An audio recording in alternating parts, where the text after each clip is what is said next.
respected dignitaries on the dais, esteemed guests, beloved faculty members, dear students and participants.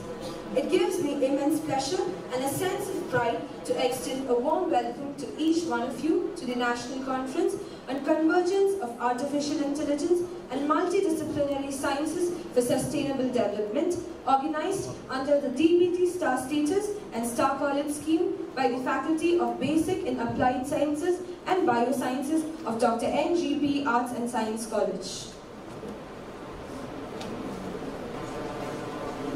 Today marks a momentous occasion where science, technology and innovations come together to address the pressing global challenges of sustainability. Artificial intelligence, once perceived as a futuristic concept, has now emerged as a transformative force across diverse disciplines, including biotechnology, healthcare, environmental sciences and engineering. This conference serves as a vibrant platform to explore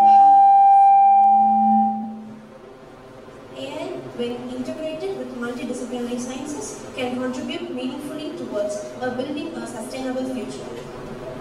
Let us now commence the session by invoking the blessings of Almighty. I now invite our college choir to render the prayer song.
To deliver the welcome address.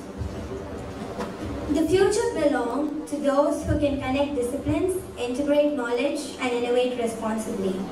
Distinguished dignitaries on the dais, respected resource persons, esteemed members of the management, beloved faculty, research scholars, and dear students, a very pleasant morning to one and all.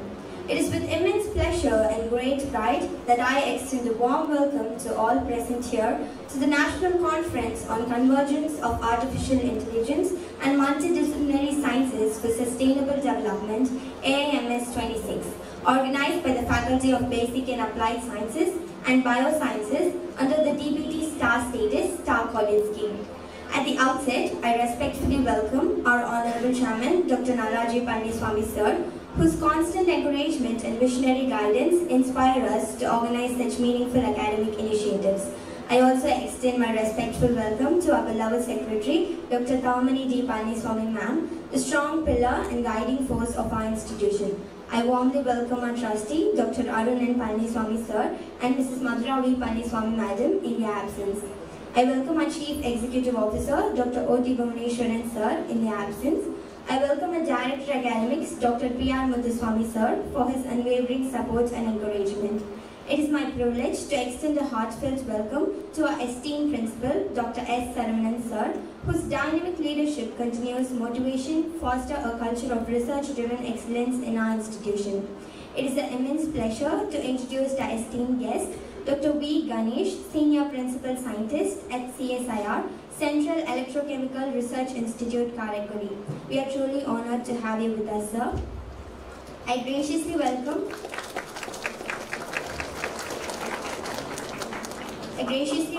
Dr. K. Girija Ma'am, Convener of National Conference AIMS 26, and the heads of departments, faculty members, research scholars, and my dear students who form the vibrant academic community of our college.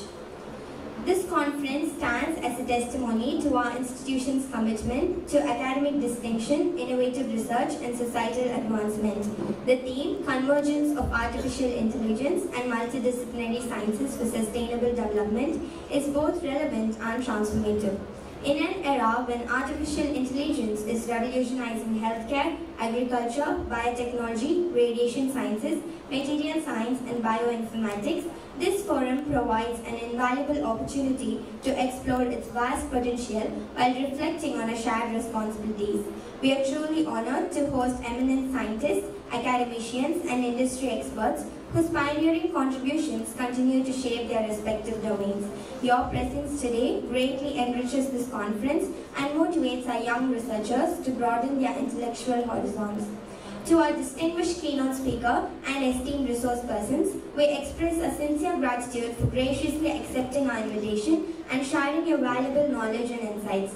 Your deliberations will undoubtedly spark meaningful dialogue and inspire innovative thinking. I also extend a cordial welcome to all participants, presenters, and delegates from various institutions. Your enthusiastic involvement in the technical sessions, as well as the oral and poster presentations, will certainly make this conference intellectually stimulating and impactful. May this day be marked by fruitful discussions, collaborative learning, and innovative ideas. Let the outcome of this conference contribute meaningfully towards sustainable development. With these words, I once again extend my warm and heartfelt welcome to each one of you. Let us come together to make AIMS 26 a memorable and grand success. Thank you. Thank you, Hyacinta. It is now my privilege to invite our principal, Dr. S. Saravanan sir, to deliver the presidential address.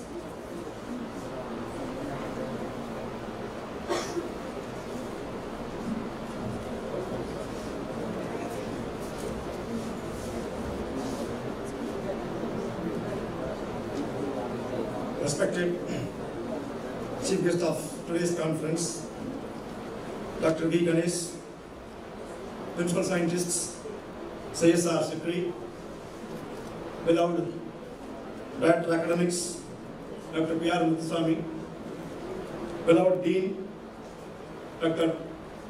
Meera Raman, Heads of the Department, staff members, students, friends. Good morning to all.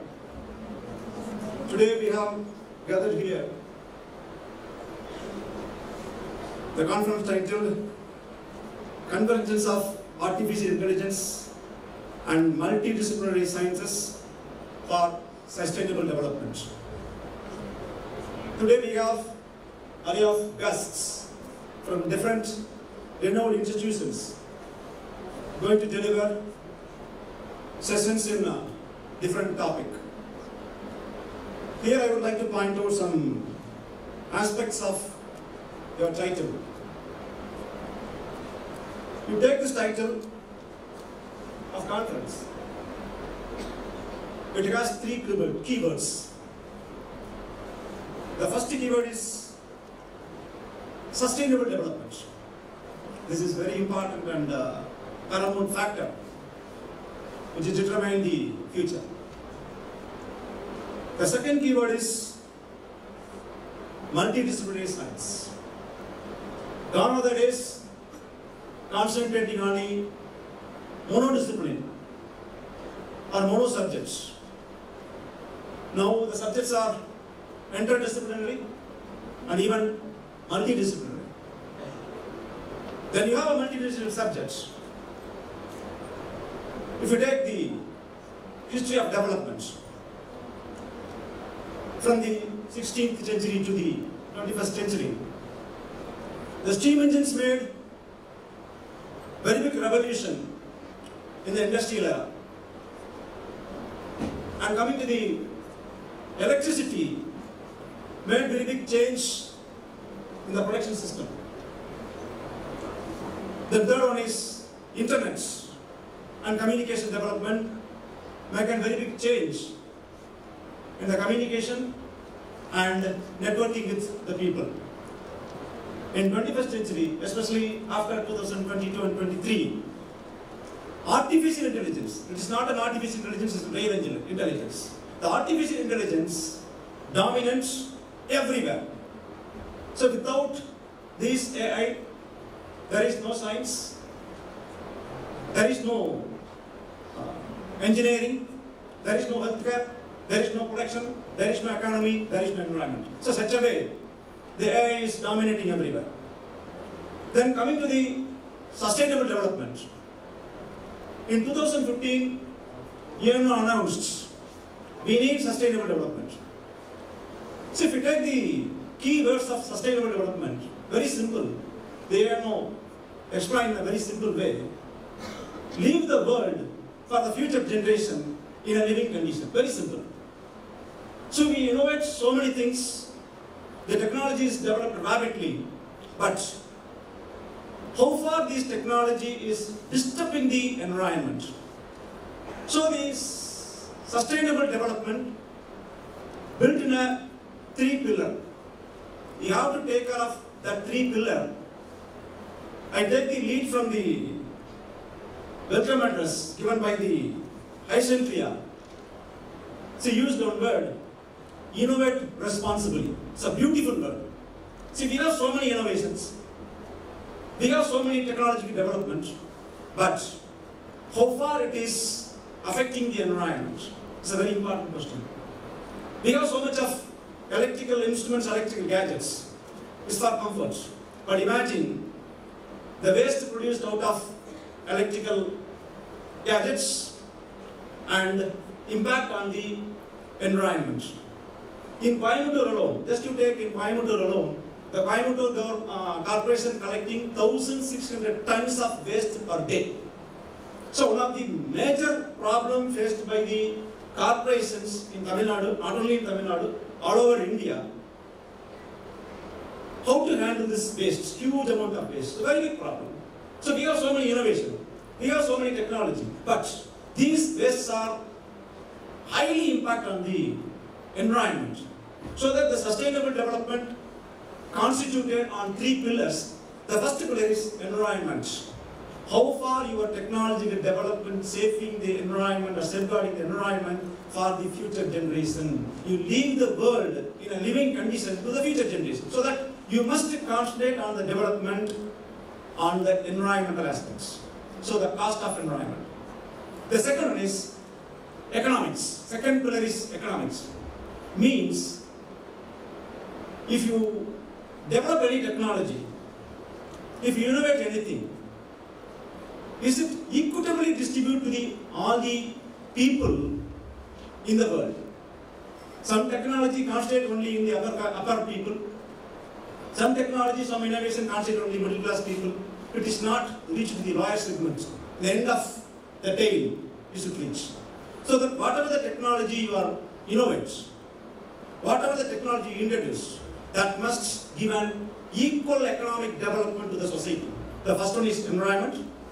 The second pillar is economic development to all, that means equal distribution of the wealth. This is an economic point of view. Then coming to the third point, social pillar. Social pillar means how the society and culture is affected by the technology. It's a very important factor. So we have so many technologies, we have so many artificial intelligence gadgets. How this destructs the social structure and cultural structure. This is a very important thing. So if you concentrate on these 3 structures, environmental structure, economic structure and social structure, if this is not affected by your innovation, that innovation is a sustainable innovation. That innovation is a responsible innovation. So today we have so many guests with us. All these guests are going to discuss in different areas. Definitely this conference is going to give new inputs and insights regarding the multidisciplinary approach with the help of AI and other inputs. So we wish you all the best. Once again, I thank the organizers given me this opportunity. Thank you. Thank you, sir. I now call upon Ms. Shruti R., 2nd BSc Food Science and Nutrition, to present an overview of the conference. Good morning to the respected dignitaries, chief guests, faculty members, participants and dear students. I am Shruti from the Department of Food Science and Nutrition, and it is my privilege to present about the conference session. We are deeply honored by the presence and guidance of our respected dignitaries whose leadership and support made this conference possible. This national conference is organized under the DPT Star Status and Star College Scheme by the Faculty of Basic and Applied Sciences and Biosciences, Dr.N.G.P Arts and Science College.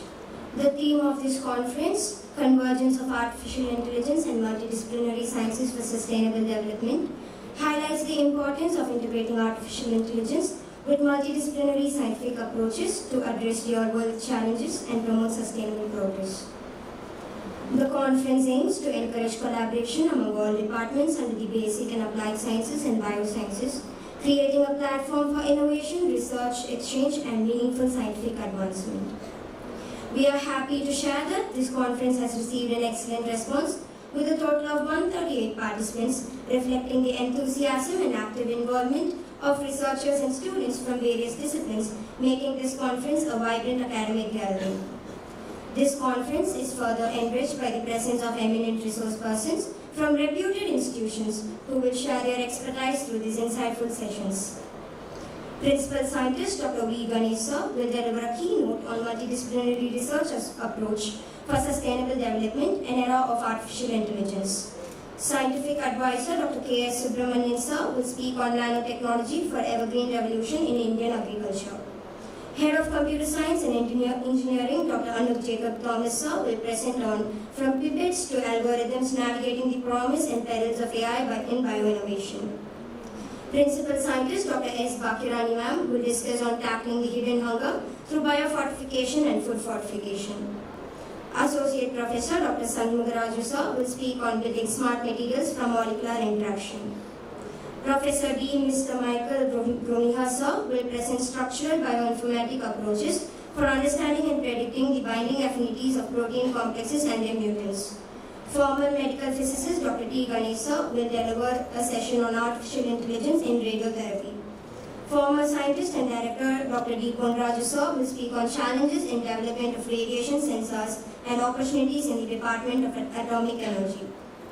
Academic Director and Lead Consultant Dr. R. Madhusayaram will present on next-gen radiation oncology with AI. And Adjunct Professor N. Sukumar will deliver insights on AI applications in biological sciences. On behalf of this organization team, I sincerely thank the management, faculty members, coordinators, and all participants for your valuable support and contribution in making this conference successful. With this, I conclude the overview of the conference and wish everyone an inspiring session ahead. Thank you. Thank you, Shruti. I now invite Dr. P. R. Muthuswamy, Sir, Director, Academics, Dr.N.G.P Arts and Science College for the felicitations. Good morning to all of you. Very good morning. Most respected resource person of today, Dr. V. Ganesh, from CICRI, CSIR. Most respected principal of our institution, Dr. Saravanan, Dean Dr. Veera Raman, the convener of the session, and all my dear deans, associate deans, heads of departments, faculty, student community. First, I want to thank all the external participants who are here from various institutions to our N.G.P family. I want to thank all of you for your very good presence today. Dear friends, Principal has given a very comprehensive dimensions of this technology and life sciences, connecting sustainable development and some society-oriented dimensions. Now, I'm not going to just 2 minutes, I want to share my feelings. Technology entered everywhere.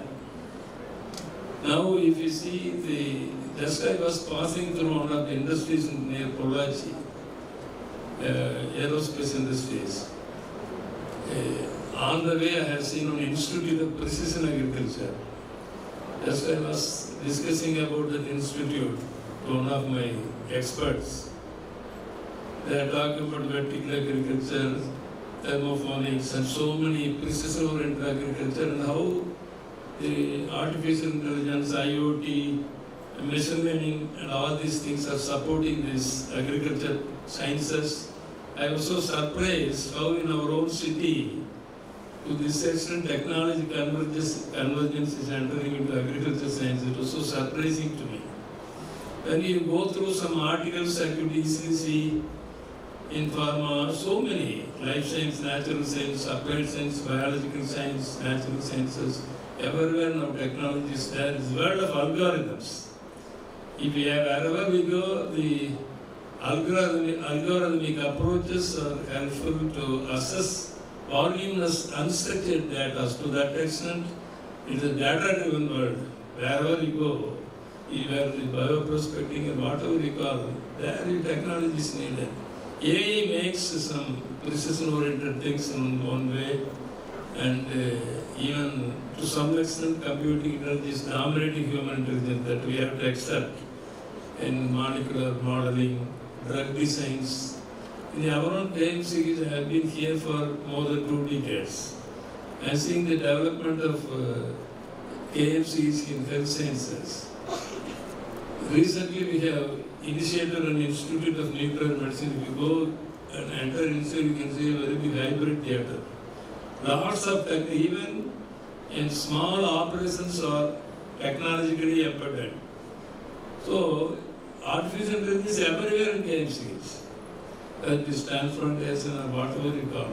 To that extent, technology is occupying various places that we have to agree. And even food sciences, if you take, in manufacturing side, supply chain, optimizing supply chain, and so many areas, this technology is supporting us very much to maintain quality, precision technology, etc. That way, no doubt, we have to manage technology. Technology management has become a subject now. That's what the principal was talking to, according to the level the technology how it occupies. So, managing technology has become a big subject now. My dear friends, these select resource persons are very valuable resource persons. They are easily available today. Please make use of the intellectual dimension. Wish you all the best. Thank you for once again for your presence. Very good. Thank you. Thank you, sir. May I now invite our respected sir, Dr. P.R. sir, Director Academics, Dr.N.G.P in Educational Institution, to honor the guest with a shawl.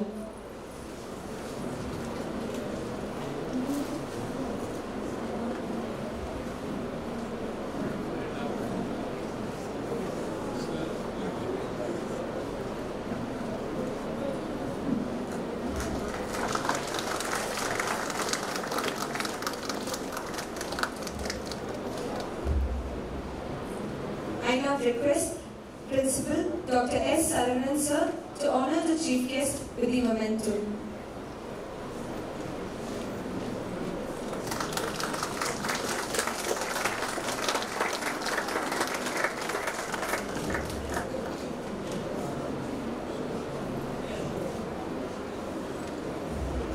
Thank you, sirs.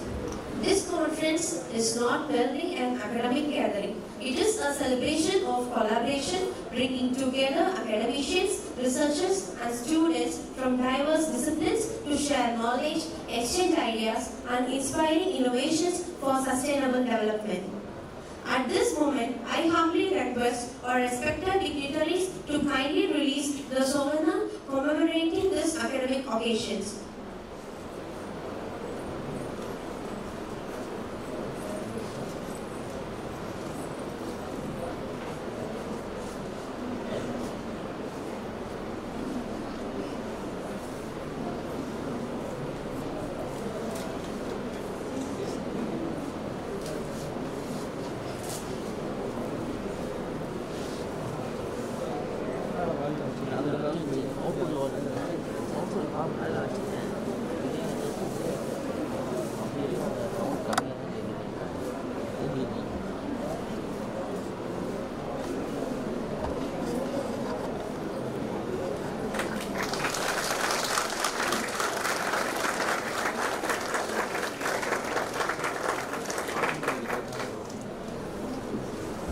Thank you, sirs and ma'am.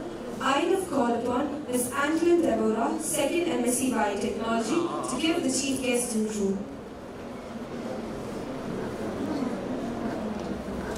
It is my great honor and privilege to introduce our esteemed guest speaker for today's conference, Dr. V. Ganesh, Senior Principal Scientist at at CSIR, Central Electrochemical Research Institute, Karaikudi, Tamil Nadu.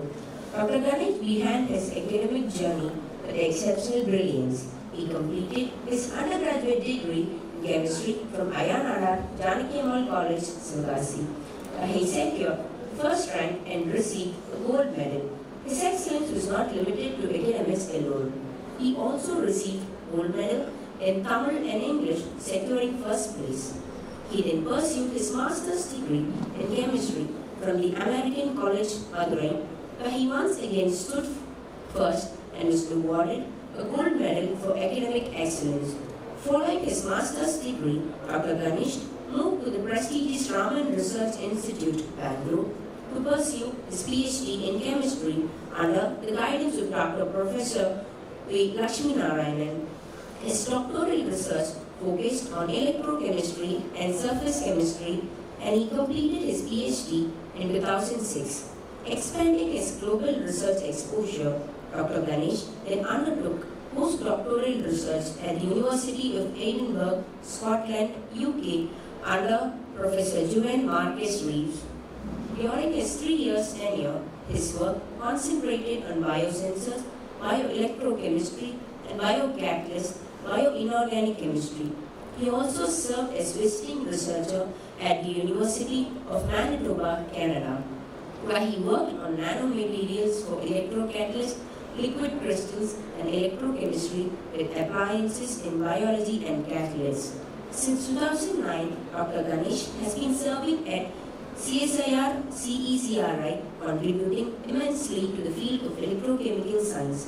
Over the course of his distinguished career, he has published approximately 130 research articles in internationally reputed journals and contributed 4 book chapters. He has completed 12 sponsored projects and is leading 3 ongoing projects. Dr. Ganesh is a proud recipient of several prestigious awards, including the CSIR Young Scientist Award in Chemical Science 2014, the Puri Thalaimalai Ambike Natchathiram Award for Science and Technology 2015, and the Golden Jubilee Award 2015.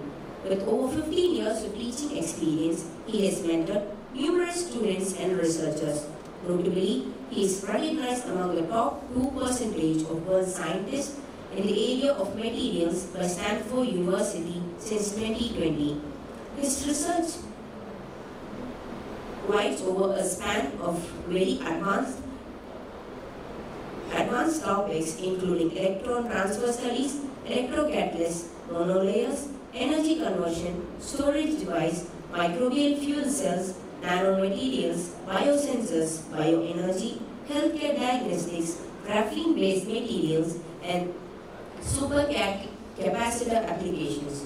Today, we are truly privileged to have such a distinguished scientist among us. I kindly request everybody to join me warmly in welcoming Dr. Ganesh to deliver his talk.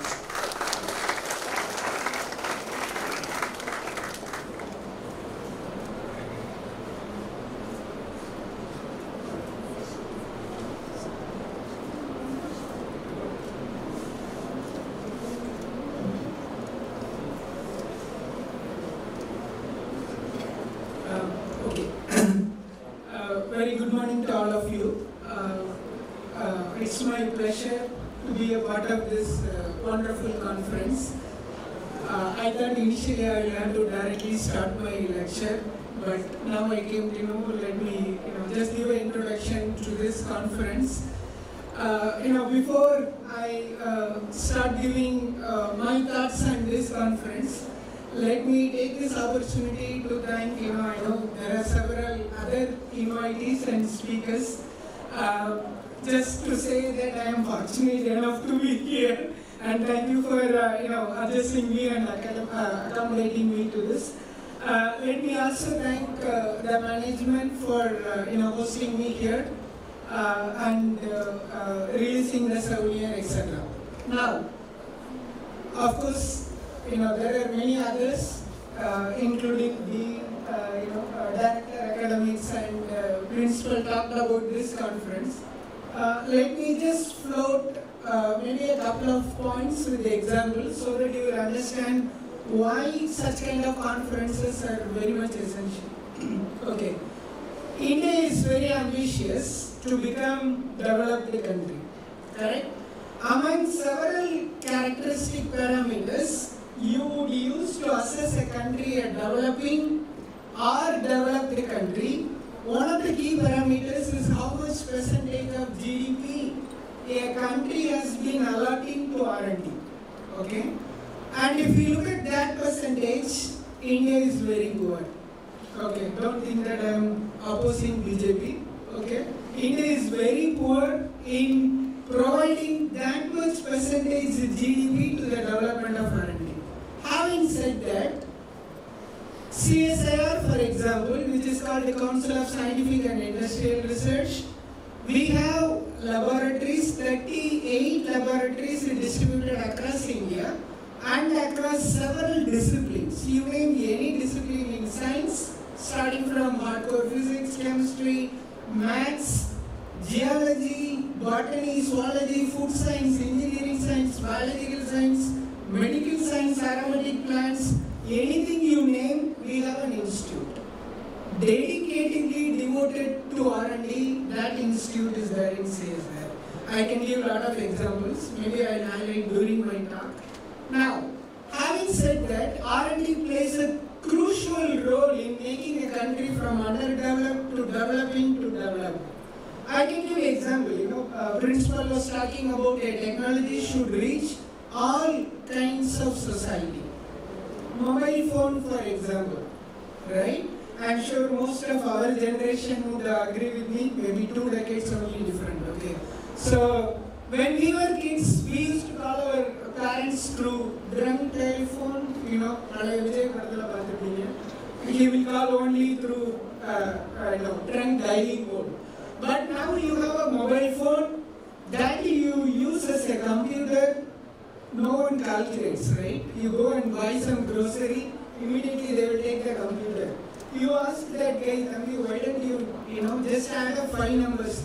He will say, no sir, I will just use the computer. You see? So, you use mobile phone as a computer, you use mobile phone as a calculator, you use mobile phone as a camera. How does all these things happen? All these things happen because of R&D, revolution in R&D. So that's why R&D plays a key parameter. The another key parameter is a circular economy. Okay? So Indian government is ambitious to make a statement saying that by 2030, all the vehicles on Indian road will be of EV, right? The electric vehicle. So how are we going to achieve this target, right? So we need to have our own, let's say, batteries to run a car. We need to have our own electronic circuit board to control the movements, right? And we need to have our own technology, and the road should also be ready, right? You follow my points, I guess, right? So, in order to do that, R&D plays a very critical role. What do you mean by circular economy? You develop that much battery. What do you do once the battery is used up, right? Once the battery is charged and discharged, what are you going to do with the battery? Remember, all the batteries are not rechargeable. I hope you understand, right? Now, you need to basically make that battery as a black mass, and you extract critical metals, let's say starting from lithium, manganese, cobalt, nickel, iron, these elements you extract and reuse the battery. That's called refurbishing. So, such kind of circular economy also we need to talk about. And I can add one more sentence. India is now 4th largest economy. I'm sure you agree with me, right? And we are going to slowly reach 3rd. You know which country is 3rd? Okay, it is Japan. And we are fortunate enough to have that much young population with us. You follow me? And there are many countries, I don't want to name, they don't have younger generation.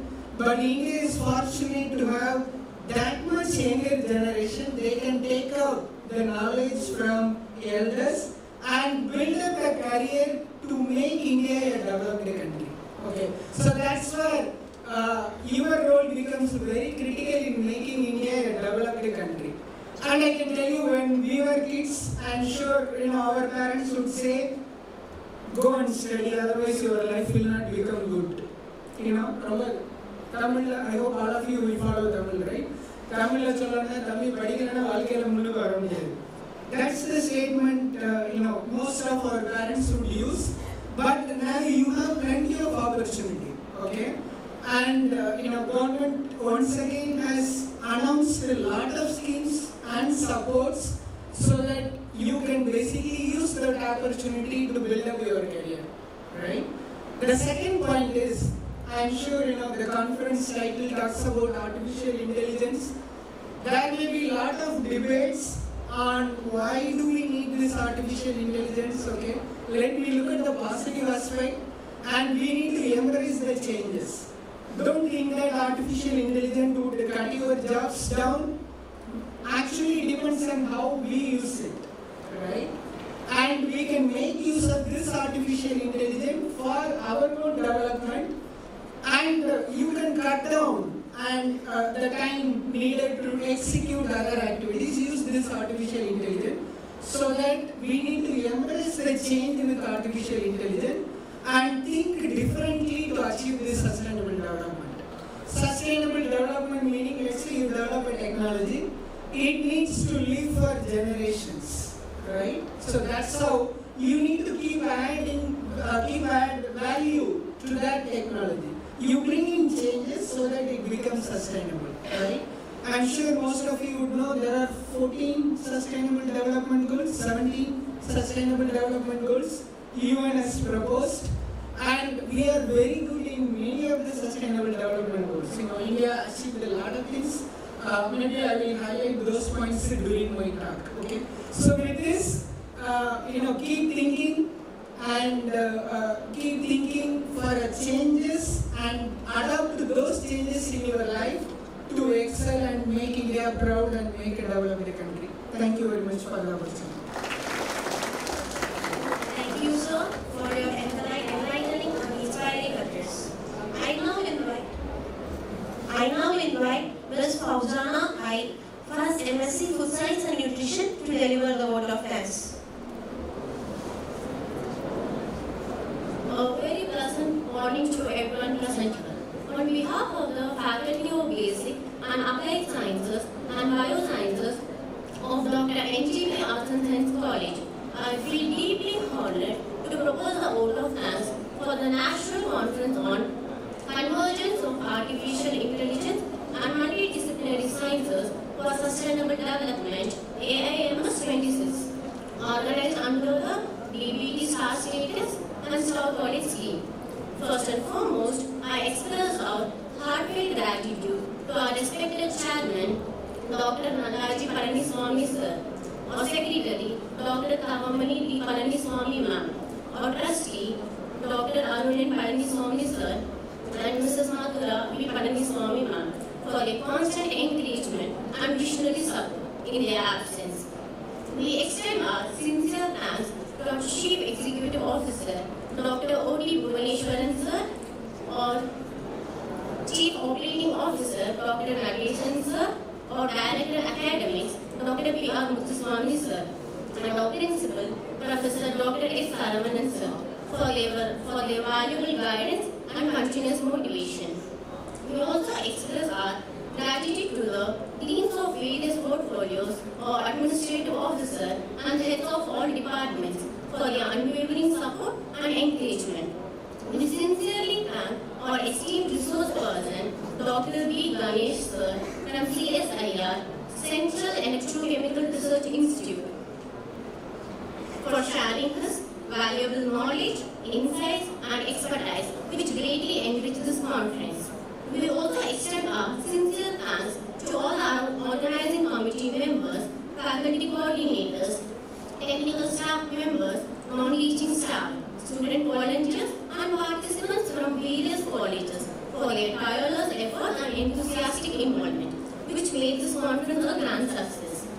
Finally, I thank each and every one of you gathered here for being part of this academic celebration and for contributing to its success. Thank you all once again. Have a wonderful day ahead. Thank you. Thank you. Participants can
have a keynote address by Dr. V. Ganesh shortly, 5 minutes. Please be here, then you will have your leadership session. Okay?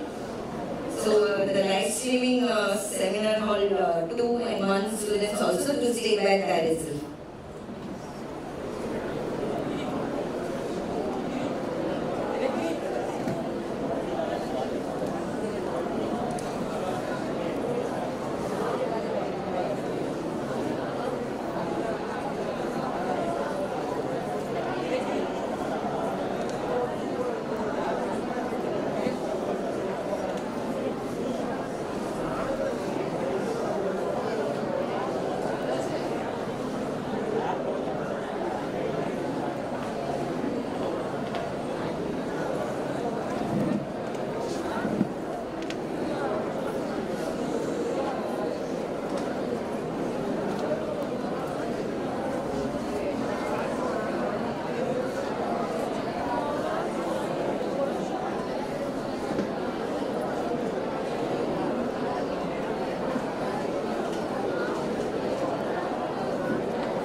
time for me to thank the organizer, especially Dr. Girijana, for inviting me and providing me an opportunity to talk to you guys about what I work on. But it is not my job to impress you with my own R&D. Rather, what I would like to talk to you guys is about why R&D is important and what benefits it can bring in to both. I was talking about developing, right, our nation, that one. And the second aspect is to highlight the multidisciplinary approach. Okay. So before I go, I used to start my lecture with where do I come from. Okay. Keep it in mind, slides are only representational purposes. You need to listen to me, otherwise you will not understand what is there in the slides. Okay. I come from an institute called SIGRI, which is Central Electrochemical Research Institute. It is one of the constituent laboratories of CSIR, which is Council of Scientific and Industrial Research. We have 38 laboratories located across India. You take Northern India, we have a lab called IIM, Indian Institute of Integrative Medicine in Jammu. And you go to Northeast, we have a lab called NEIST, Northeast Institute of Science and Technology in Jorhat, Assam. And you come to Southern Tip, we have a lab called NIST, National Institute of Interdisciplinary Science and Technology at Trivandrum. And you go to West, we have a lab called NCL, National Chemical Laboratory in Pune. Okay. And I also mentioned we have labs distributed across different disciplines in science. You may like subject, we have a lab in CSIR. Why I talk about it? In a way, if we talk about Indian science, whatever CSIR does would contribute to science and technology of India as a whole. Among these laboratories, SIGRI is one and only laboratory completely devoted to the field of electrochemical science and technology. Let me repeat my sentence again. SIGRI is the one and only R&D institute devoted to the field of electrochemical science and technology. You take any aspects of electrochemistry, starting from looking at electron transfer reactions that occur at electrode-electrolyte interface, to material design for functional applications, to prototype instrument and device fabrication. So a kind of multidisciplinary research approach SIGRI does, and we do work on all facets of electrochemical science and technology. Okay. So if you look at the headquarters is located in Karaikudi. You guys know where Karaikudi is? By the way, don't think that I will talk alone for 40 minutes and leave out. I will also ask a lot of questions. And if you guys interact with me, it will be good. Questions which will be general. Okay. So the headquarters is located in. Okay. The headquarters is located in Karaikudi. And we have two different units. One is at Chennai, where we predominantly focus on energy conversion and storage devices, like fuel cells, batteries, etc. And we have a unit in Mandapam. You know where is Mandapam? Very good, Rameswaram. That is the tip of India, where it connects to an island through Bomban Bridge, So, where we do have a unit, predominantly we focus on marine corrosion, biological corrosion aspect of it. Okay. So, roughly we are about 300 employees, 1/3 of them are scientists. Of course, it may not be relevant to you guys, but keep it in mind, we have a unique course called BTech in Chemical and Electrochemical Engineering. If we go back and look at the history, the foundation stone was laid in the year 1948 by then Prime Minister Sri Pandit Jawaharlal Nehru ji, and it was declared open in the year 1953 by then President Sri Sarvapalli Radhakrishnan. Okay? The person who is standing next to him Have you guys seen him anywhere in the photo? He was the founder of CSIR. His name is Dr. Bhatnagar. Previously, the highest award for Indian science and technologies were given on behalf of him. It's called the Bhatnagar Awardees. Now it has been shifted. Okay, I will not go to the politics of that award. Just remember, Sandhishwar Bhatnagar was one of the prestigious awards was given by Indian government to Indian scientists. Now, I am sure most of you would know who is this person. I'm going to read our photo. Yeah, brother. Louder. Sir C.V. Raman, very good. Okay. The moment I say Sir C.V. Raman, what does it strike you guys? Raman F.I. very good.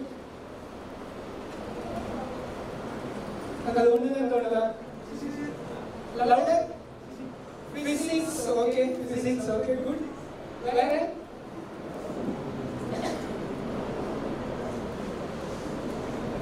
Okay, I'll come back to this. Now, during inauguration, Sir C.V. Raman was there. That happened on 14 January 1953, and he posed that question. Okay? You know, what are these laboratories going to do? Unless otherwise, the workers in this lab feel that it is up to them to do their very best. Otherwise, these laboratories will remain as a giant question mark in the sky. Okay. Of course, he was a physicist. He was looking at the sky to discover Raman effect. And during the inauguration, he posed such a question. I'll give you an example. Let's say your college or food department, let's say, nano biotechnology. Chief guest. Then that chief guest is asking, why do you want to start that department? Remember, during the inauguration, that's how secrets would have felt in the year 1953. Raman was a very outspoken scientist, that's why he made such a statement. But I am sure if Raman would have been alive today, he would have been more than happy to see what Sikri has contributed over the past 7.5 to 8 decades or so. Okay? Starting from bomb and bridge corrosion prevention coating to the pillars of bomb and bridge. That is called cement composite polymer based coating. That was given by Sikri. We were involved in developing many ion selective electrodes. You know pH electrode? Right? pH electrode to measure pH of the solution. Chloride electrodes. These electrodes are specific and selective to the direction of a particular ion. Those kind of ion selective electrodes we develop. And I can list out many things, but among this, the recent addition being making India a product of fabrication of 100 unique cells of lithium-ion battery. We have a facility in our Chennai. You follow me? So, I repeat my sentence again. If Raman would have been alive today, he would have been more than happy to see what Sikri has contributed over the past 8 decades or so. Now, do you celebrate Science Day? It is a $1 sir. Science Day ne demo banne poster board model hoyi alla solluvaanga maatadala eppa celebrate pandra Science Day. Of course answer may be there in the slide. 28th February, very good, very easy to remember, right? 2 weeks after our favorite day. What is our favorite day? Valentine's Day, very good. Now, when do we celebrate Science Day? 28th. Why do we celebrate Science Day? Edukka Science Day celebrate pandrom? To create innovate invention. Oh, okay. Abhiya Science Day. Edukka Valentine's Day celebrate pandringa? Celebrate pandringa Valentine's Day. Listen, okay. Why do you celebrate Science Day? We celebrate Science Day in order to commemorate the discovery of Raman effect. Remember, Raman revealed the discovery of Raman effect on 28th February to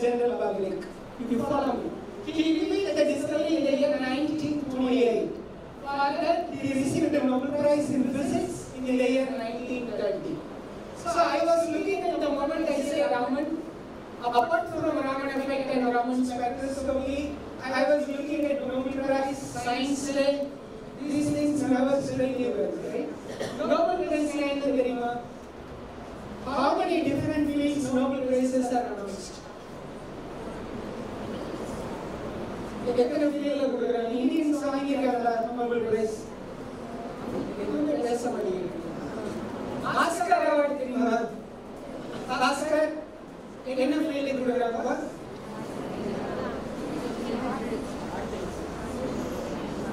cinema, acting, வேற music, very good, வேற. So why Nobel Prizes are given? In what field? Science. Okay. Now, remember this. Now, every year during the second week of October, the Nobel Prize winners are announced. If you take it from me, second week of October, you take any newspaper, any website, any Instagram, Facebook, starting from Monday, the Nobel Prize winners are announced. Every year this happens on second week of October. I'll talk about what are the different fields. The actual award ceremony will happen in a place called Stockholm in Sweden on December 10th.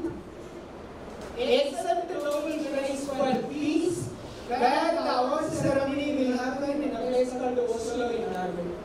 That is the history behind why that prize is shifted. If anyone is interested, you go back and look at nobelprize.org is the website. Now, there are 6 different fields Nobel Prizes are announced.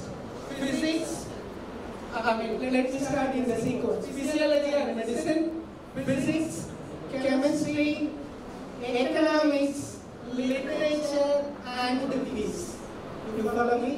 Physiology or medicine, physics, chemistry, economics, literature, and peace. Are the 6 different fields Nobel Prizes are announced. Okay? So for the discovery of Raman effect, Raman got Nobel Prize in physics in the year 1930. Remember, now we talk about the Make in India product, right? Make in India product. உங்களுக்கு ஒரு TV இருந்தது தெரியுமா? Solider, I'm sure our generation will know. Solider, and if you have Solider with the shutter, it comes with the shutter also. Okay? That was a Make in India product. Now, if you look at science, this is called the quartz spectrograph. What Raman fabricated by himself to visualize Raman effect. Okay? It is still there in RRA Bangalore. If you happen to visit Raman Research Institute, please go and visit the museum where the Raman discoveries are displayed. Now, of course, he really the Raman discovery professors lectured in Bangalore on 16 March 1928. And remember this guy who is the first student of Sir C.V. Raman. His name is A.S. Krishnan. He discovered Raman effect actually along with his student. In my opinion, the Nobel Prize should have shared with his student also. But we are Indians, we never share things, right? Hotel போறீங்க, தோசை வாங்குறீங்க, பக்கத்துல உள்ள உங்க friend கூட தோசை கொடுக்க மாட்டீங்க, right? We don't share with. That's what we are. So, the original discovery was made by actually K.S. Krishnan. Okay? So that's how the Nobel Prizes are announced. Now look at this slide. These are the Nobel Prize winners from India. Starting from Rabindranath Tagore, he was the first Indian to receive Nobel Prize in Literature in the year 1913. And Sir C.V. Raman for physics in 1930, Hargobind Khurana for medicine in 69, rather 68. Mother Teresa for peace in 79, Chandrasekhar for physics in 83, Amartya Sen for economics in 1998. And I'm sure you know Amartya Sen, right? Newspaper padikira palakamana. He was in the newspaper for long reason, nowadays. Now, Venkataraman Ramakrishnan for chemistry in 2009, Kailash Satyarthi for peace in 2014, PG Banerjee for economics in 2019. These are the Nobel Prize winners from India. And if I just narrow down to science alone, Raman, Venkatraman Ramakrishnan. Among these four, Sir C.V. Raman was the one and only scientist who received the Nobel Prize for the work he has done completely in India. That is the motivation. If you follow me. And that's why it is very important for us to take up science as a career to do a lot of contribution to development. Now basically I am a chemist and electrochemistry is my bread and butter, but I do take concepts from material science and biology to come up with sensors and devices mainly for energy and environmental applications and for biomedical applications. Okay. Now, what do you think people are involved in doing R&D? I talked about it, right? The mobile phone discovery, starting from dialing to the mobile phone. So R&D plays a very, very critical role. If you look at this slide, these are the top 10 problems which we will face in the upcoming 50 years or so. Starting from energy, environment, food, poverty, water, terrorism and war, disease, education, democracy and population. I can give examples that each of these is going to be a problem. Just take energy alone. Right? I mentioned by 2030, all the vehicles on Indian road will be a EV, electric vehicle. So how are we going to achieve this target? Right? And think about it, you take any house in village, okay? There won't be any house without the following 3 items. The first one, mobile phone. Second one, TV. And the third one is two-wheeler. Two-wheeler is a very bare minimum I am mentioning. Okay. And when I say energy, it is not just electricity or fuel alone. The associated sectors are also very important. Remember, about 10 years ago, maybe 2014-15, we had 14 to 15 hours of power cut in Tamil Nadu alone. I don't know whether you remember. Probably you guys will be kids. What's the point of giving free mixie and grinder, right? If you don't have power, just think about it, right? So energy is going to be a very, very big problem. This is for example. Now, let me just give an example with a story. Right? Let's say today you have a headache and you go to a doctor. You know what are the questions you guys have to face? Remember, I am not criticizing any doctor. It is to understand how science works. Okay? நீங்க ஒரு தலைவலி டாக்டரை பார்க்க போறீங்க. என்னென்ன क्वेश्चनலாம் கேட்பாங்க தெரியுமா? என்ன கேட்பாங்க? எப்பல இருந்து தலைவலியா? எவ்வளவு நாளா? Then first of all you are not allowed to see a doctor at all. Vasuraj MBBS மாதிரி கிடையாது. You go and ask to check, right? She will check your pulse. Sir, நாங்க போய் நில்லுங்க weight பார்ப்போம். And then she will come ask you to check the pressure. I need to know. Okay, did any one of us ask why you are measuring? I came here for a headache, right? What am I temperature measure? Any one of us ask, எதுக்கு இத measure பண்ற? Does it correlate with my headache? யாராவது கேக்குறோமா? யாரும் கேட்க மாட்டாங்க. இந்த கையில வரலையா, இந்த கையை சேர்த்து எடுத்துக்க. அப்படிதான் பண்றோம். Okay, just think about it. Now, next time when you go, you ask why you measure these parameters. Are there any correlation? Right? Now we give, names to different diseases. For example, chikungunya, muttongunya, right? Chikungunya, Ebola, Nipah, AIDS, and the recent addition being COVID. So disease is going to be a very, very critical parameter. Now, remember more than that, 2012, the human population across the globe was estimated to be 6 billion. And it is expected to grow roughly twice by 2050. So how are you going to accommodate all those people in this global era? Providing them, let's say, green energy, good drinking water, healthy food, greener environment, etc. The only way is to do R&D. If you follow me. So R&D will help you to provide sustainable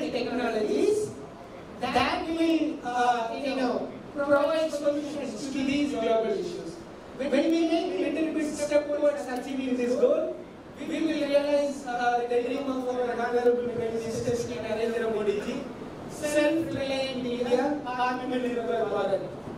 So don't ask me, are we not self-reliant when we were ruled by kings? Are we not self-reliant?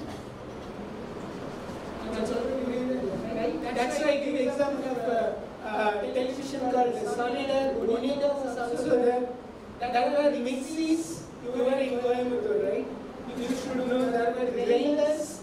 Those things are actually making India a product of Indian-owned discovery. So we are self-reliant. Now,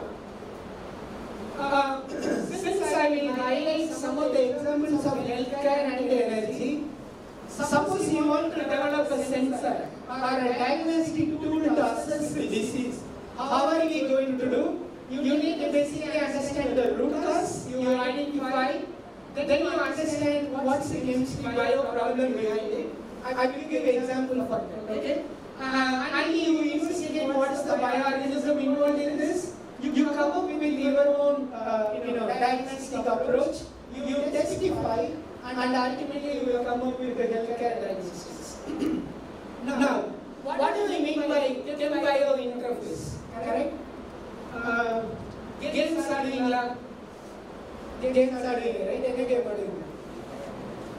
All game are sir. Correct? Cricket, volleyball, football.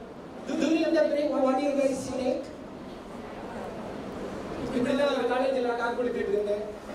So during the break, what do you guys take? What you guys say, sir, we will take a rest, sir. Then I realized, okay, that is also important parameter, right? So during the break, you guys take glucose. Glucose.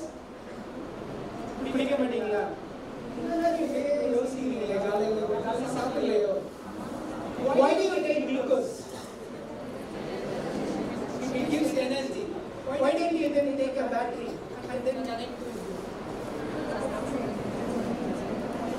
Battery gives energy. Okay, why do you take glucose?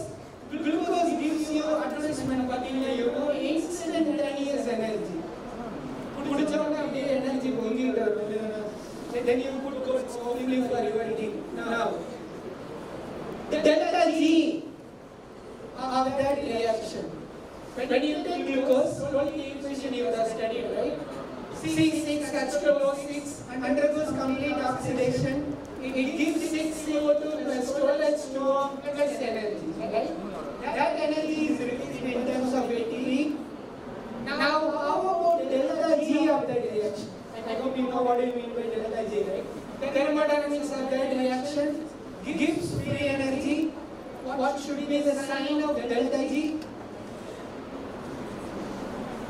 Another clue with the spontaneous, instantaneous. The delta G should be negative, right? Then only the reaction is said to be spontaneous. Now, glucose being converted to give you energy, the delta G of the reaction is minus 237 kilocalories per mole. So that's why understanding chem-bio interface becomes very, very critical. Now, since I do work predominantly on electrochemistry, let me just highlight why electrochemistry is important, okay? And I will correlate this with the multidisciplinary approach. Now, what is electrochemistry? That is electrochemistry background, you guys are also that chemistry background, right? Electrochemistry that is the most omitted subject in chemistry, correct? Normally they will say this is a deleted portion, no? During the syllabus, I don't know whether you know. Now, I give you an example why electrochemistry is important. I will ask a series of questions, you don't have to answer, just listen. Night nalla saapittu kammi mari nalla paduthu, okay? You sleep after you had a good dinner. Okay? Who asked you to wake up in the morning? Just listen, right? Maybe disturbance from your mobile phone, father, brother, mother, sister, etc. You disturbed and you wake up. You get ready, maybe in an hour or two you feel hungry. correct? Pasida, nalla pasida. After 2 hours, why you feel hungry? Okay. Why you feel hungry is the question. Now, let's also assume you take good breakfast and you come to college by catching your bus. And when you look at someone, you feel very happy. When you look at someone else, you feel very much irritated. Correct? You express your emotions. Why all these things happen? Very good. I hinted in one word before. Biochemical reactions that occur in our body. Okay? Whenever I talk of biochemical reaction, let's say some molecules will undergo oxidation, some other biomolecules will undergo reduction. The moment you talk of such kind of oxidation, reduction processes, that involves electron transfer reaction. And the study which deals with such kind of electron transfer reaction is called the electrochemistry. You follow me? So in a way, if you understand electrochemistry, you can even manipulate human behavior. Now, I talked about delta G, for example. This is a very simple equation you guys should have studied. Delta G is minus NFE, where N is number of electrons, F is Faraday's constant, and E is EMF, right? Now, for a given process, both N and F are constants. The only variable parameter is E. F na enna theriyuma, by the way? I assume and then talk about F. Very good. Faraday's constant, right? Padichirukeenga Faraday's constant. What's the value? Yarume best 693. Faraday's constant, 1 farad. How do you define 1 farad? You guys are physicists also, right? 1 farad. What is charge of 1 electron? Vandama, talk kudutama, ponama nirgaliya. Edhiki ivla kelli kekkuren. What is charge of 1 electron, Davi? What is Avogadro number, by the way?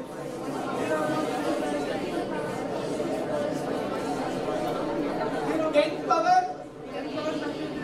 Excellent. Right.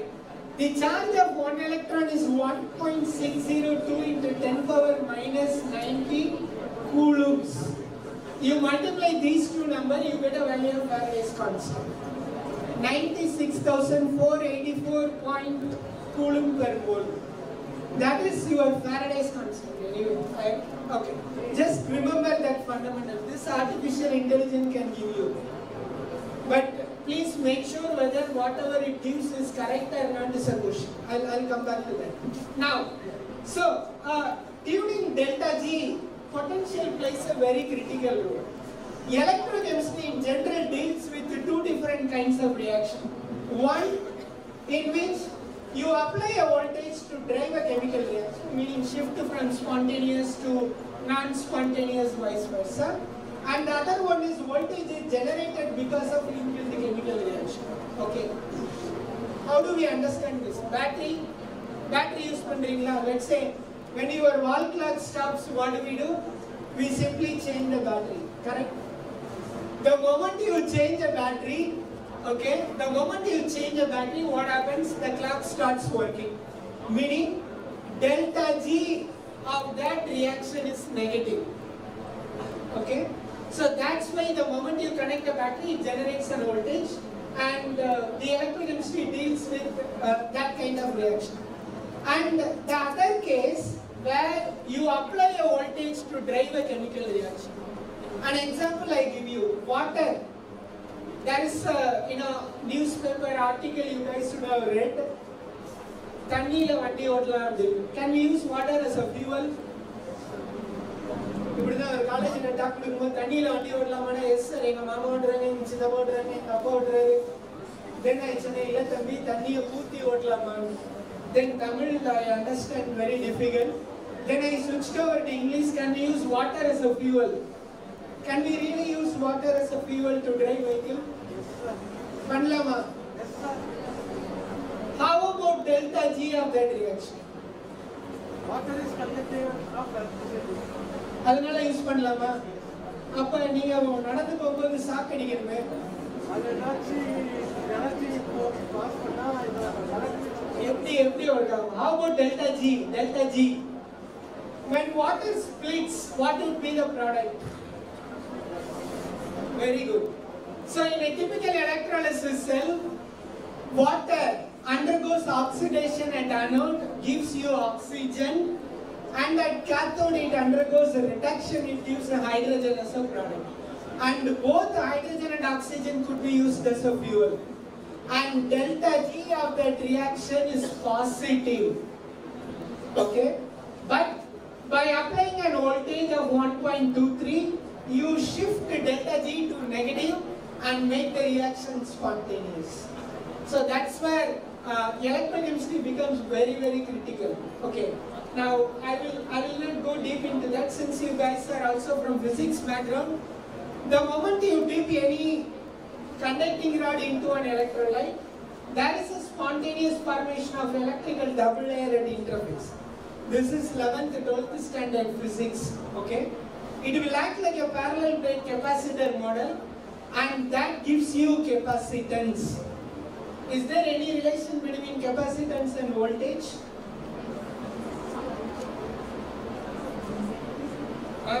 C is equal to? Okay. C is equal to Q by E. Q is the amount of charge stored at the interface. Now, this interface, even if you apply about, let's say, 100 millivolt to that interface, it will generate a very huge electric field of the order of 10 power 8 volt per meter. Imagine, right? That's why electrochemistry is such a powerful technique. The second aspect is you can correlate this interface to different electrical circuit elements like resistor, capacitor, etc., so that you can control the kinetics of the medium. And probably with this I'll talk about the next aspect. Okay. Then there are 4 advantages I highlighted. First one, delta G tuning. Second, huge electric field generated at interface. Third, you can correlate with different electrical circuit elements so that you tune the kinetics. And third, electrochemistry is powerful because you can understand the system under, let's say, equilibrium, near the equilibrium, and far away from equilibrium. How do we understand this? My class la yaar ka gold medal? Takkune edha per solunga. Okay, let's assume always girls get higher mark, no? Yeah. Let's say Priyadarshini, okay? Our friend Priyadarshini got gold medal in her studies. Okay. Nalla gavaninga. During the award ceremony, friend is going to the stage, receiving the award, coming to the other side. The moment she comes back, some of her friends go and talk to her. Don't take it anything personally, to understand something. Now, how she will behave at that moment? Solra Prida, friend boy award vaangranga, adutha stage pakka varanga, udane her friends go, super pa, unne mari or aalu. How she will behave at that time?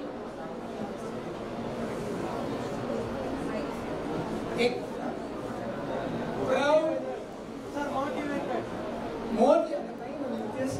motivated, okay, good. Very good.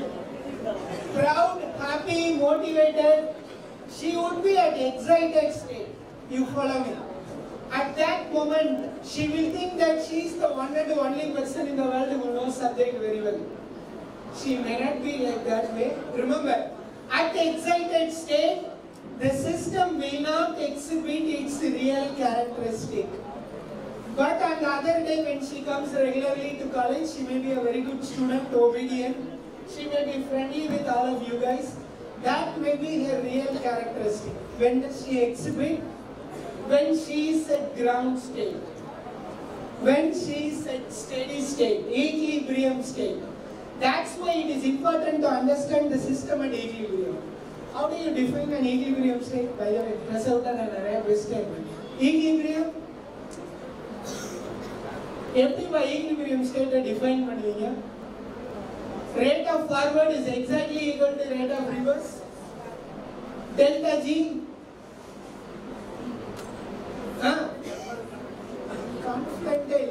Delta G is 0. Delta I is 0. Delta M is 0. You follow me? Unless otherwise the system satisfies all these 4 conditions, you cannot term the system at equilibrium. Now, that's why it is important to understand the system at equilibrium. Of course, we have techniques.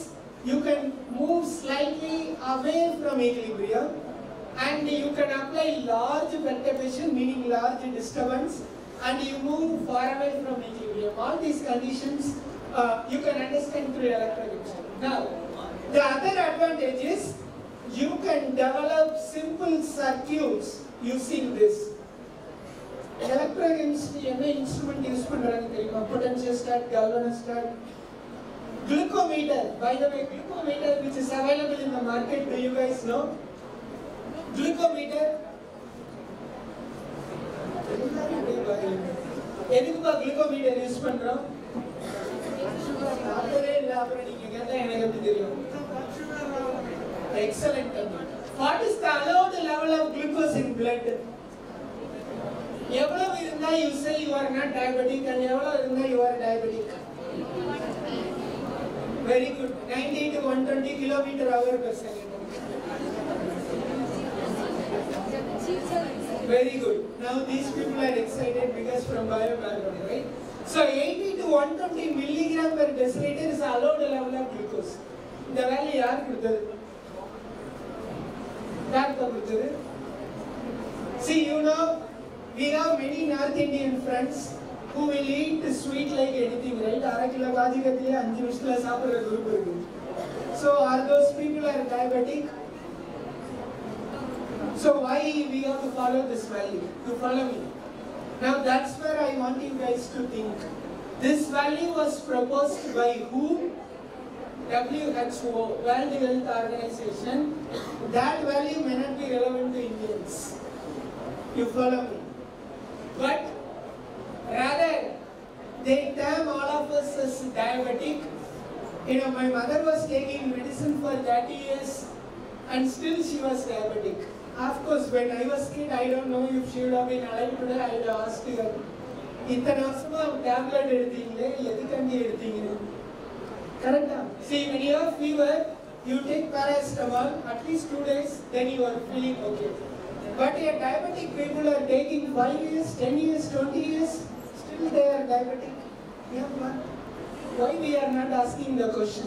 Right? Think about it. Now, that's where science becomes very, very critical. You need to understand why this. Now, having said that, multidisciplinary research approach, I highlighted, right, is very, very critical. And for me, now artificial intelligence should be part of the multidisciplinary research approach. What do I mean by artificial intelligence? Remember, by definition if we go, this refers to simulation of human intelligence in machine that are programmed to think like humans and mimic their action. Remember, right? Driverless car.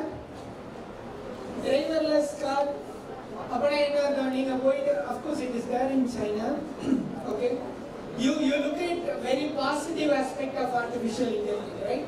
Suppose you want to go to a destination from A to B, you just give A to B, and the vehicle will take you to the destination. How it does? It understands and it works based on the data you provided. So it is very important to understand what data we feed in. You follow me? So the machine should know what is destination A, where it is located.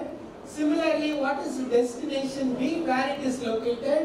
How do you go to that place through shortest route? You follow me?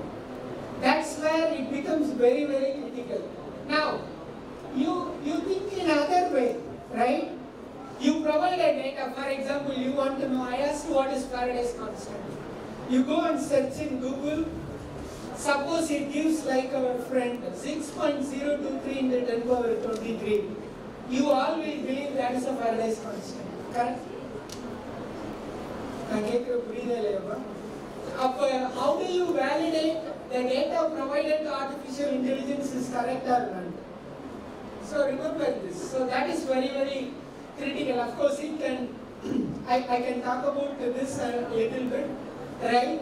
Artificial intelligence is revolutionizing any sector you take, starting from healthcare, energy, industry production, etc.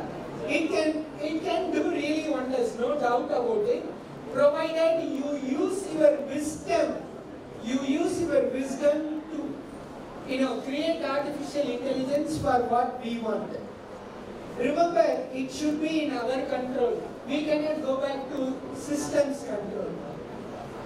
I can give example. Now, mobile phone ring on mobile phone. Because we all think that the mobile phone is very much important. Somebody is calling me to activate the Simran, right? Or somebody is going to call me to play with Rohit Sharma, Kohli. So you think that way, right? That's why mobile phone is important. But any of you think that food is more important than mobile phone? No. Remember, that's what this is how you need to think, how you basically use this artificial intelligence, okay? Of course, you can get all these details in Google, but let me highlight the glucometer example. I just touched upon and I left it, right? So 80 to 120 milligram per deciliter is allowed level of glucose. How that glucometer works? Remember, if you understand this concept, then you will understand how a multidisciplinary approach would help. Now, to measure glucose level, what do? You prick your finger, okay? You prick your finger, take a drop of blood, place it on a disposable strip, and you connect that strip to a device and device give a reading. This is a typical device developed based on multidisciplinary research approach. The device is nothing but your electronics. I'll talk about the mechanism, then you will understand. How it works, the disposable strip has an enzyme called glucose oxidase that will specifically oxidize glucose. Enzymes are specific in nature, so it will oxidize glucose to gluconic acid and to hydrogen peroxide. The moment you connect that strip to a device, the device will measure how much hydrogen peroxide is produced through electrochemical technique. It works based on amperometry, meaning at fixed potential how much current is generated either by oxidizing or by reducing peroxide. You follow me? That's how the device works.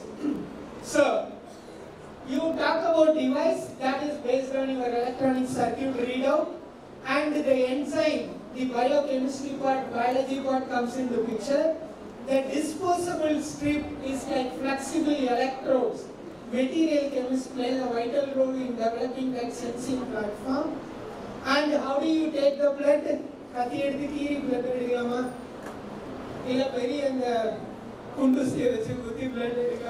So that is also a critical parameter. You follow me?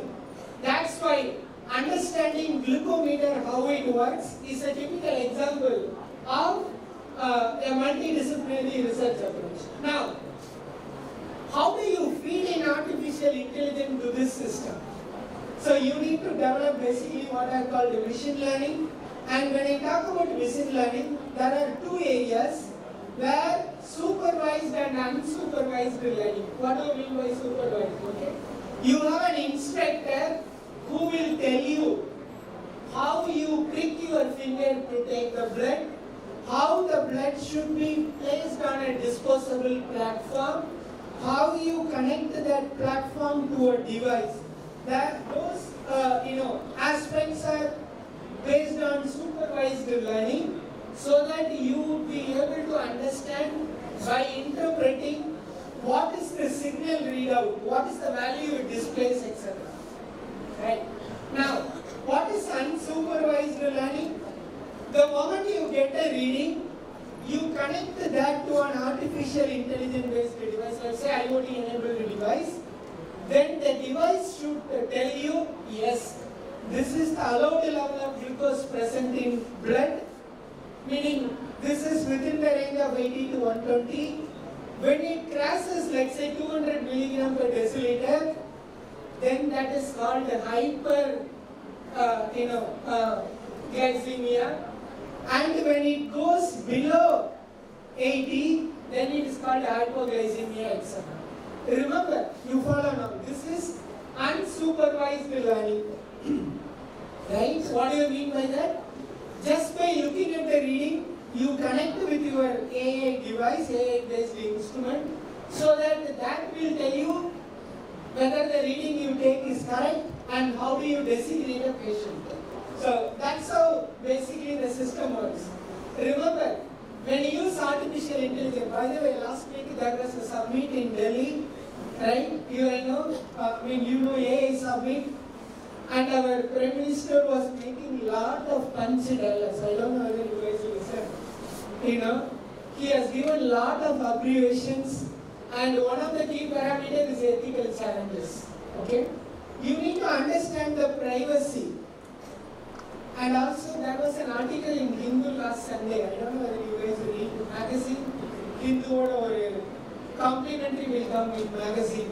Sam Altman, maybe in another 5 minutes I'll run up. Yeah, I know the moment you come close. Okay, another 5 minutes I'll talk about. Sam Altman, okay, go and find out. Now, there was a very joke article in magazine, and a journalist was attending that AA impact, and he was, he has no clue on what AA is all about. And he wants to basically interview that CEO, I'll not talk about the company, and he was talking about why India, you conduct this, and he was giving a lot of reason. India is having a multi-diverse people, you have large population, so AA would help. You follow me? Then one of the questions he asked to us, how do you think AI can help you? Then immediately Sam Altman replies, congratulations, you reduced your weight by 5 kg after you did exercise for 1 month. You guys get me what I thought? So, he knows what the journalist was doing. I will take 7 minutes, don't worry, because I need to talk about what I worked on for 2 minutes, right? See, when you order, let's say, what is this, paneer butter masala, let's say, Nagarkovil Arya Bhavana, you have a hotel here, right? I don't know why Nagarkovil Arya Bhavana should be there in Coimbatore. Now, right, you order a dish from that hotel because you feel that is the tastiest dish. Then you order 3 times, 4 times, then next time the moment you search paneer butter masala, only Nagarkovil Arya Bhavan will display. 130 rupees with offer 120, and with the superior offer to you 100 rupees. And if you use your HDFC credit card, it will be 100 rupees. And if you give me for free, it will be delivered at the moment. I don't know whether you guys realize why it happens. That's how your artificial intelligence works, and that's what he meant by ethical consideration and challenges. You think about this, okay? So we need to maintain the privacy, okay? I'll take maybe 2-3 minutes to talk about what I really work on. I'll skip a lot of fundamental device. Okay. One of the important contribution we made is develop an electrochemical biosensor for lipopolysaccharide. Okay. This is a molecule which will provide information about our immune response. What do you mean by that? Let's say you met with an accident. Immediately what we do, we take that patient to ICU, and we would like to check whether that patient would survive or not. So, this molecule would provide information. And as a chemist, when I look at the structure of this molecule, It has long aliphatic chain, sugar moiety, target functional groups, etc. So we create a receptor for each of these components and try to measure through impedance-based technique. So we come up with something called the complementary pattern-based recognition receptor. We do work on several biomimicking systems. You mimic either the structure or function of a molecule. Remember, it is very, very difficult to mimic structure as a whole, but you can easily mimic the function of a molecule, enzyme, antibodies, etc. Now, the glucometer I was talking about, right? Glucometer, we need to use a blood, meaning you have to prick your finger, take a drop of blood. That comes under invasive technique. Okay? On the other hand, what we now work on is sweat analysis. What do you mean by that? Sweating, right? Scientific concept for sweating is called perspiration. It is a very interesting concept. Under two conditions, one human being would sweat. What are the conditions? Let's say, if I switch off all the AC and fan, in 5 minutes, we all will start sweating. Correct? Temperature difference. The second one is emotional change. Let's say you are in classroom. Your teacher comes to class and say, okay, today there is no class. So you all are very happy. Suddenly she takes out the question paper and tells you today we are going to have a surprise test. You all will start sweating, right? And then let's say you attend an interview. When someone comes and proposes to you, then you start sweating. You follow? I don't know whether you observe. Somebody will sweat during eating. When they eat, they start sweating like anything. Meaning emotional changes, that will also induce perspiration. But interestingly, when the case of temperature difference occurs, your entire body sweat. Okay. But during the emotional changes, only your forehead, armpit, palm alone sweats.